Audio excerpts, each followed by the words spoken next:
All right, hello everybody. Welcome back to another episode of the Data Room. This is our very first ever repeat guest, Sydney Rodman. We first had her on the podcast while we were both undergrads at Rice, and now some considerable time has passed. I'm still going into my senior year, but Sydney is actually now a full-time founder out in the DC area. Sydney, I'll pass it off to you just to introduce yourself and let the audience know what you got going on. Hi guys, I'm Sydney. I graduated a year ago from Rice and I started a circular economy startup. Background's in ecology. Didn't think I was gonna go straight into creating a business. I thought I was gonna go the science route. That did not happen. Yeah, well, there's a lot of good things to unpack there because I worked at a carbon credit registry on this last semester, so I'm much more familiar with the circular economy and things in the space. So hopefully we'll have a good discussion there. But I want to start you off with the first question I like to ask every guest, which is why did you agree to come on the podcast? Um, well, we had classes together and I enjoy talking to you and I think yeah, I just want anyone to stumble by what I have to say and what you have to say. Sweet, sweet. Appreciate your time, of course. Let's start with kind of the startup angle, and then over time we'll transition more into the sustainability space and circular economy type of things. Can you just tell us what was your journey from, idea to full-time founder? What did that process look like? Yeah. So I got the idea my freshman year or after freshman year summer. I had a conservation job. I was removing an invasive plant from a lake in New York. So I was doing underwater weeding, scuba diving. Actually, the day I was driving up to start work was the day I was figuring out where I was going to live. Um, but yeah, I had a great time every day doing the same exact thing, but I couldn't see a future with doing the same thing. So but every day we would have buckets full of invasive plants. We worked with Eurasian water milfoil. It was a plant that just spread very fast and created water issues in actually one of the clearest lakes in the US, Lake George. And so at the end of every day, we'd have a ton of waste, and I wondered where it went. It either went, and then I looked throughout the entire country, and just plant waste would go to a landfill or just sit on someone's property and rot. Either way, causes environmental problems, and there's better ways to handle it. So when I came back to school, I spent the next 2 years thinking about it in my classes, but not actually committing to anything. But I went to some networking events and found people that wanted to buy biomass right away, invasive plants, and I didn't know what could be done with it. Um, but yeah, now what I'm doing with Green Revival is biomass procurement and um, like sustainability redemption. So if a bioeconomy company, so sustainable energy, materials, or chemicals is sourcing plant material, I'll help them find locally the plants that are creating problems, invasive plants and other plants too, and tell the story behind why it's actually sustainable and tell their story about what they're doing so that there's not going to be crazy protesters either for what they're doing. Yeah. Well, I appreciate the context. I think it's really cool that you had an idea in college and maybe it was just too early for you in terms of like your capabilities. And then over time, you like refine those capabilities. You kept it in mind, taking these classes with the context of the idea in the background. And then upon graduation, ultimately getting out there and doing it. That's really cool. Kind of a follow-up question to that is, when did you know that this is really what I want to do? Was there a defining moment, or was it kind of just over time, like continuously putting more and more time into it? I think when I just didn't apply for any jobs, um, that I it was decided on its own. Yeah. Yeah. So very much burn the boats type of mentality. You were all in. Awesome. Awesome. And kind of just to go a little bit deeper into Green Revival, so you guys are kind of telling the story of the invasive plants and like identifying the problems. What do you guys do once the problem has been identified? I don't know what you mean the problem's been identified. So you're saying that you're telling the story about how there's these invasive plants and like kind of the impact on the ecosystem, right? So then what do you do from there? Now that you have crafted a narrative, you've helped the client understand the situation, then what do you guys do? Okay. So when we're sourcing biomass for them, we'll figure out what's nearby, what the plant species is, where it's growing, and what negative impacts it's having on the ecosystem, whether that's to real estate values and aesthetics and tourism, or wildfires. The Maui wildfire came from an invasive plant. Lots of California wildfires are really from invasive plants, not in forests. Hmm. So there's a lot of education or fun facts around, hey, actually you're contribute by buying this product, you're contributing to preventing the extinction of the white-tailed deer, which is um being brought forth by garlic mustard, an invasive plant more out east. So there's tons of problems, even the carbon emissions, if that is identified as a problem, because the it's not clear um, in all of the carbon accounting whether it's just part of the carbon cycle or not. And if there's actually a way to reduce it, I think carbon accounting isn't um, set yet. Yeah, Yeah, there's many stories to tell. got it. Got it. Yeah, I definitely agree. Carbon accounting is the complete Wild West. There's it's a really interesting topic that I've spent some time pondering. Like everyone's kind of using these different standards, and a few standards have emerged as kind of like the de facto or the go-to for some big companies. But at the end of the day, like everyone's kind of still figuring it out. And I think one of the biggest kind of challenges in the industry that I think about, and I'd love to hear your take on this, is it seems like because there's so many different standards, like every company is sort of optimizing for a different goal, and generally it's probably towards a more sustainable future, which is a good thing. But do you think that we'll see someone kind of come from like the private markets, from academia? Is it going to be the government that sets these standards? Like, who is going to be the ultimate standard setter for carbon accounting? Ooh. I think sometimes carbon accounting is too narrow. There's this like image or meme of someone with their eyes just looking at carbon accounting when there's tons of other things. Um, sometimes it's not the right thing to look at. And I'm just going the route of storytelling. Um, and if you think about just climate communications, sharing data when you can't actually see the results. When someone's, looking over an email for less than 5 minutes, and it's just quick back and forth. Sometimes the climate data doesn't get transferred, and the story actually helps someone remember, and stay on track. Because carbon accounting is just so to keep incentivizing moral actions, but sometimes it leads to scams. So I don't know if accounting is always the best thing to do. I see. Interesting. I definitely agree in about like the power of storytelling, right? I remember honestly, I had this one class at Rice where I did not really pay attention unless the professor was telling a story because it's just much more engaging. And I think you're absolutely right there.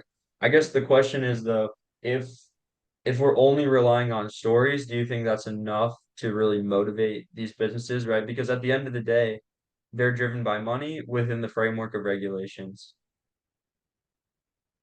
I don't think stories are gonna change the business as usual.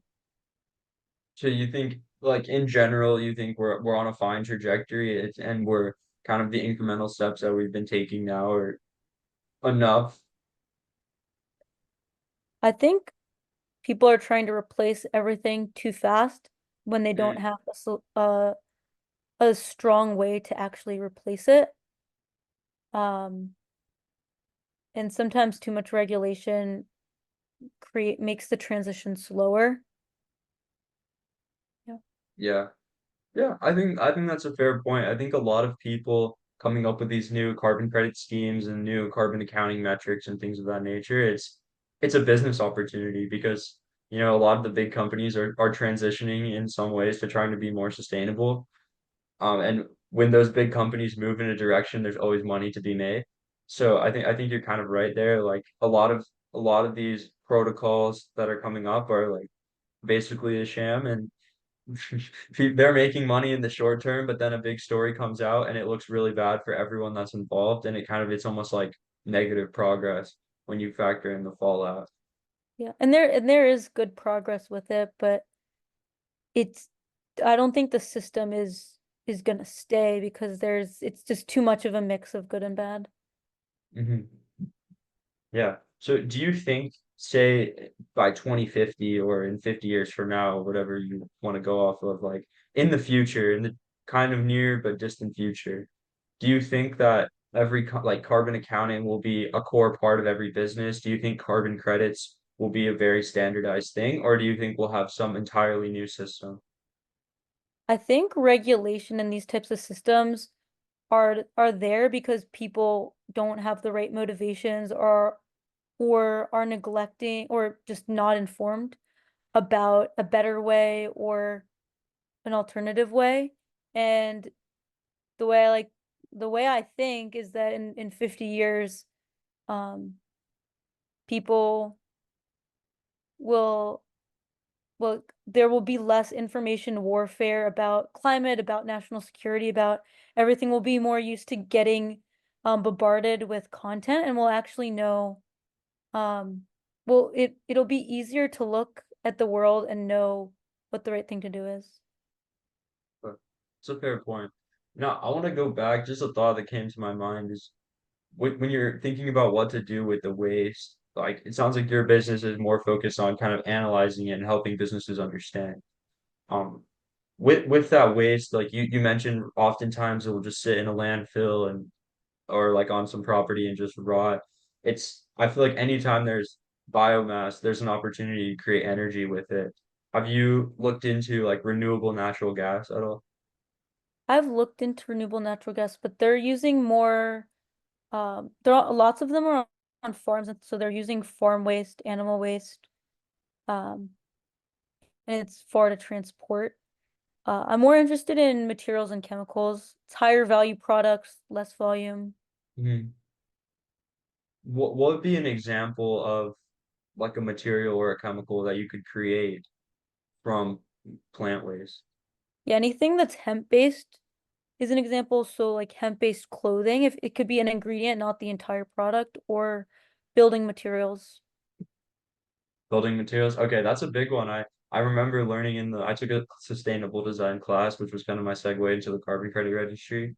And there we were looking at how concrete creates a ton of emissions in a lot of these buildings that are even at rise. So there's a lot of carbon that went into making them.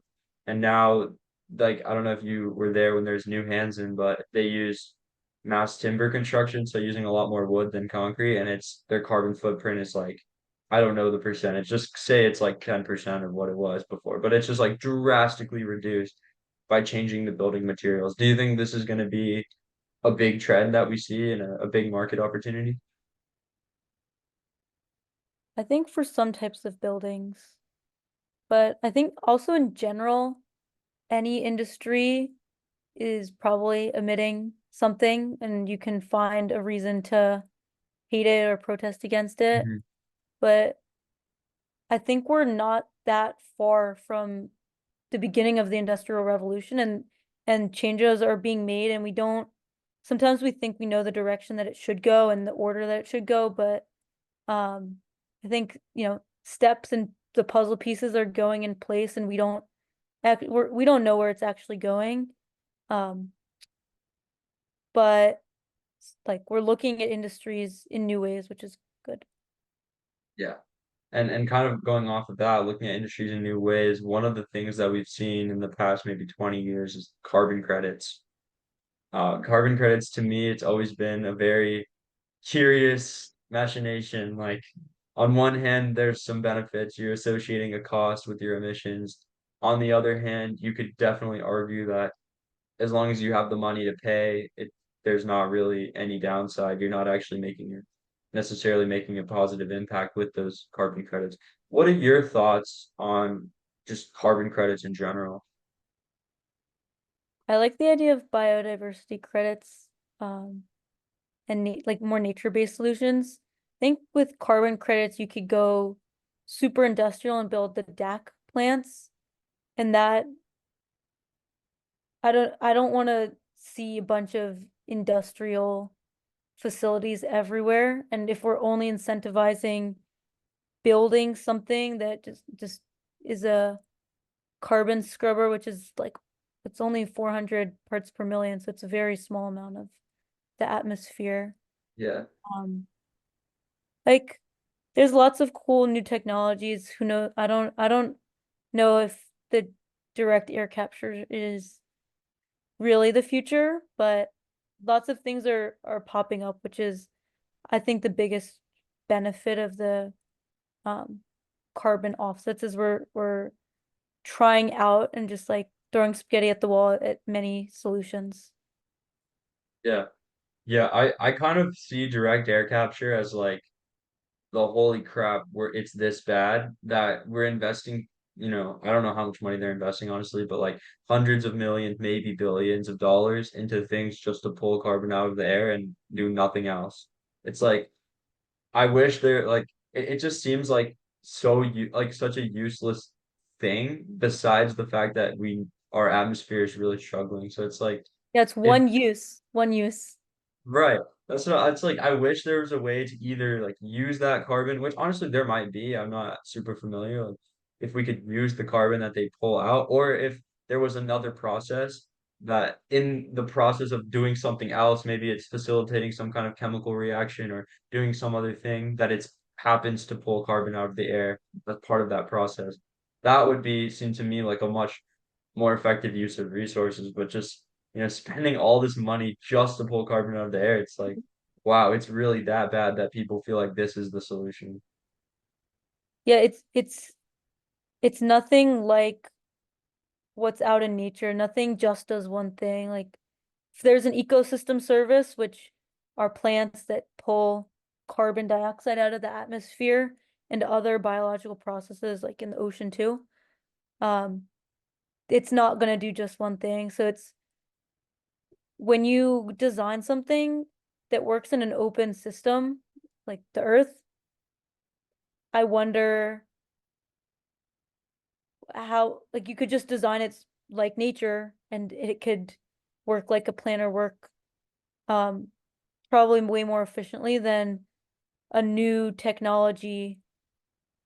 I don't know. I'm not too well versed in the DAC technology. Mhm. No, but I totally agree with your point. Like even a tree, right? It's like you're pulling in carbon dioxide, but you're like a habitat for animals. You're providing shade. You're like strengthening Soil the soil. remediation. Yeah.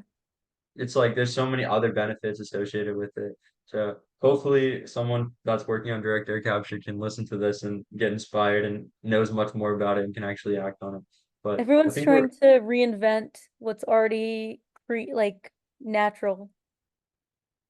yeah.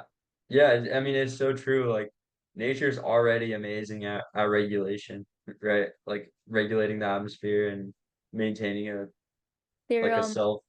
there's a company that went out of business called Running Tide and they sunk biomass and grew it on a rope Hmm. out in the ocean. And I was never a fan. That's kind of just adding something that doesn't need to be there. And so Yeah. I was really happy when they went out of business. That's interesting. I haven't heard of about it before. I'm gonna have to look into that. But something you said a couple minutes ago, I wanted to go back to is you mentioned biodiversity credits. I've heard that come up a few times, but I guess in my mind it never really clicked of like how it actually works. Can you explain? like what you mean by biodiversity credits? They're not in America, so I haven't looked too much into how it works. But when you're promoting biodiversity and there's, you know, more when there's a better distribution or like more diverse distribution of life in maybe regrown populations, it's just bringing it back to a homeostasis. But you can't, it's also really hard to measure that. So all these credit systems, if the more accurate they would be, the more money into monitoring and Mhm. validating data, which takes away from just getting the job done of whatever service the earth needs from humans to do. Yeah. No, I've seen a huge rise in kind of the validation side of things. You know, it's whether it's a software company that creates some software to track emissions or whether it's these like basically a second layer on top of the registries that says like this registry has a good protocol. It's like that's what the registry was there to do in the first place. But I guess with the fraud and with how many different registries there are, there's now a profitable business opportunity to just like double check the registries. And it's like Oh. if like I feel like the cycle of like double checking could just continue on and on and on, right? It's like who's gonna be the backstop? That's what I was kind of getting at earlier with that question, but it's like who is gonna be the ultimate backstop in this space? And my current take on it is like I have no idea because everyone that's coming from academia or coming from like the startup perspective is gonna argue we have the best science, we have the most accurate testing methodologies, but I feel like at the end of the day, you know, it's just one voice against another. Like there's not really like a definitive solution, and that's why I almost think that it would have to be the government if we were to come to some common understanding of what carbon accounting should be, the regulations around carbon credits. Without the government, I think it's going to be really difficult to get to that point. Yeah. There is a science literacy issue with the government, so I don't really trust them for this stuff. They're always, the private sector is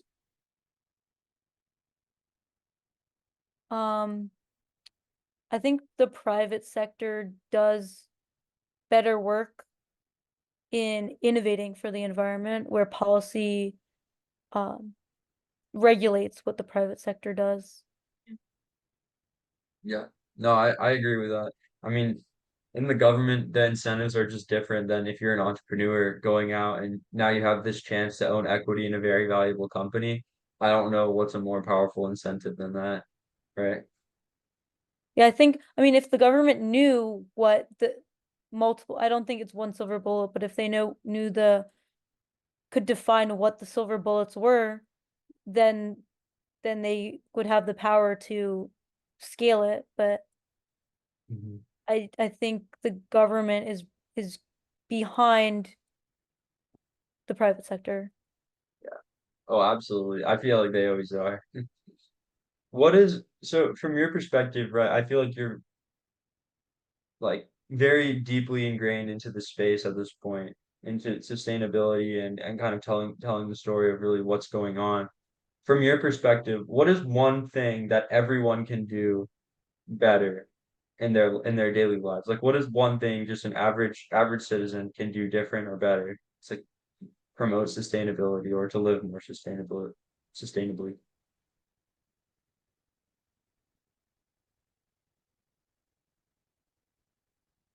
Um, just be grateful for what's around you, like the air. Where does the air come from?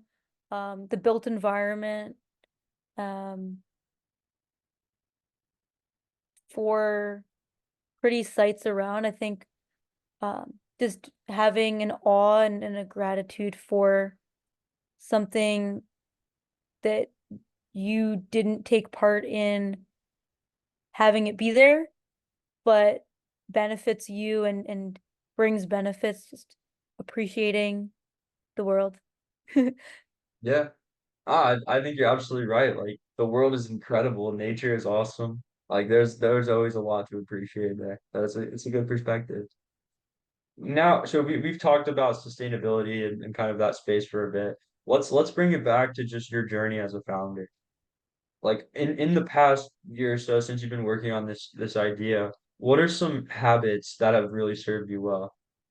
When you start a company, there's a lot of imposter syndrome or thinking that um, someone else might know more about something than you or has more experience when you're constantly learning and starting um, from scratch in different skills and just staying motivated and um, remembering like, the journey and all the progress that you made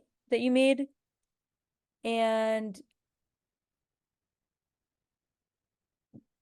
joining different communities on Slack, LinkedIn, commenting on LinkedIn posts in thoughtful ways um builds your network very well and adding people and reach just lots of reaching out and going to in-person networking events.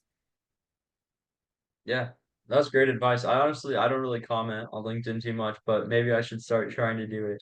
Actually, it's funny. I just got access to LinkedIn Premium in my job, and when Oh. someone posts, you can just click a button. Like it like already wrote responses with AI, and you just click on the one that you want to say.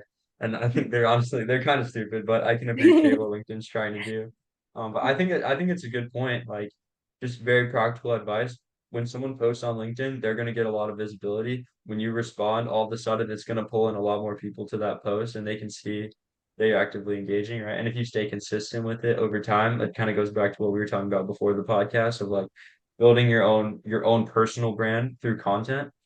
But then the other thing I really like that you said is kind of just this idea of just show up. Like that's some advice I've gotten from numerous people along my own journey. And just being in the room with other people doing similar things. I guess maybe an equivalent could be joining a Slack group and just hearing those conversations, reading the newsletters from the thought leaders. I think it's really powerful to just be around the space because you never know what opportunity is going to come your way. So that's kind of like your, I guess, lifestyle habits of just like really showing up. What is a like time management tool or how do you just in general, how do you handle time management as a founder? I'm sure you have a million things going on at all times. Yeah, I would say get as many meetings as you can. I mean, it's better when they're stacked together, but sometimes they run early or someone's running late. But getting those conversations with customers is really valuable. Mhm. So customer conversations and I've heard that a lot. Like one of the most important aspects of a startup is being extremely customer centric. And I guess the best way to do that is be in constant communication with them, right? Hmm. Yeah. So another question that I think is perfect for you because I'm gonna go into my senior year and then I'm gonna graduate. And I'm just trying to think about what do I want to do. But how have you grown the most over the past since you graduated and went full time on this business? How have you grown the most as an individual? I think my communication strategy and being confident about what I have to say and trying to understand how it affects people and what they're perceiving, um, is so important. Uh, yeah, you can only communicate as much as you communicate, not what's hidden in your head or on a piece of paper. Mhm. Yeah, it's a great point. I agree that communication is one of the most important skills, and I think sometimes in college I mean in college there's a lot of opportunities to communicate, but also it can be very easy to just sit back in the class and be silent and surround yourself with all your friends at all times and honestly come out like somewhat underdeveloped in that area. So I think it's a really good, insightful point there. And communication, just as a founder, especially when your team starts growing, you have to manage people. When you're trying to maintain a personal and company image to the public, like all that stuff, communication is just incredibly important. And you're still figuring it out, right? Like every founder, you're always going to be still figuring it out until you make it all the way to the top. It's like communication is incredibly important for that. Yeah. Yeah. So another question that I love to ask people is comes from Peter Thiel, famous famous VC. He has the Thiel Fellowship, Founders Fund, first outside money in Facebook. But his question is, what is an important truth you believe that most people disagree with? So this is a quote from Rabbi Nachman, that the entire world is a narrow bridge, and the essential thing is to not fear at all. So I think a lot of people like to talk about this is scary, or the more they think or analyze and or overthink that something will be scary. But if you just believe that it's important not to have fear, then everything that you do, you're not doing it out of fear.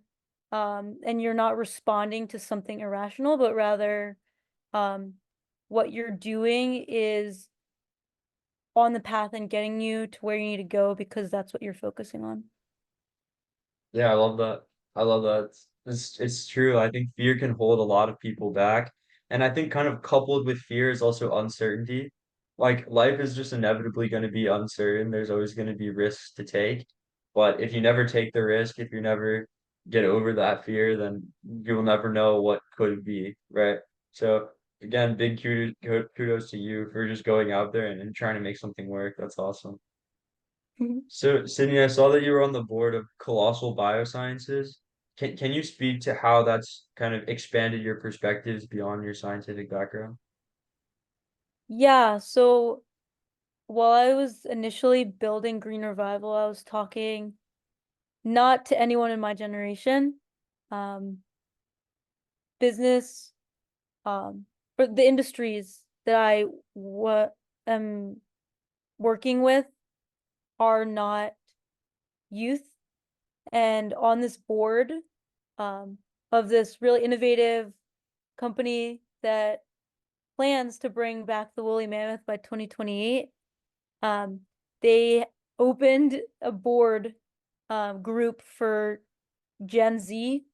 The people on the board were more tech savvy than me, into content and advocacy, which were worlds that I was not part of, and that affected how I the how in 5 years, 10 years, marketing and climate strategy, and even now, sometimes too, is dependent on Gen Z opinion and not getting a hate or a protest against uh an industry. Yeah, it's a good point. I think it's really cool that you can get to work with both like younger people and older people. I feel like it gives you a lot of perspective and different ways to see the world, and then through all those perspectives, through all the different skill sets kind of required, you can kind of formulate your own perspectives and then act on it. That's really cool. What's cool is that, I mean, our age, we're at the older age of our generation. So we're a bridge between um millennials and even other generations above. But I was talking tonight with someone about how people that are on the cusp of their generation, well, if they're on the younger end, they're passing down the baton, but on the older end of your generation, you are, yeah, the bridge to the other one and really leading, um, or part of what's leading your generation. That's honestly cool. I had no idea. I guess I never really like looked into the generations that deep, but it's cool. I'm glad we have the chance to kind of Yeah. be the bridge and to kind of set the standard for what our generation can be. That's like it sounds like a really cool opportunity for us. And so Cindy, we're almost out of time. Just kind of getting into our last two questions. The first is, what is something you want to tell me? I don't know if this is gonna happen to you, but after graduating from Rice, I like owls, owl things, owl paraphernalia. Yeah, that's I funny. think it could happen to you. That's funny. I do feel like I've started noticing more owls, like when I go to gift shops and things like that. I like notice the owl stuff. And actually, you might appreciate this. my family at home got very interested in owls for some reason. I guess maybe because I went to Rice, maybe just because. But I ended up putting up an owl house in the quad by Baker, and now we have an owl family that took up residence in the house. Whoa. Yeah, it's kind of fun. But Sydney, that brings us to the very last question of the podcast, which is, what is something you want to tell the viewers? Um, well, the name of Green Revival, hopefully you're thinking of an image of the earth that is revived and you have a vision of the Garden of Eden in your mind.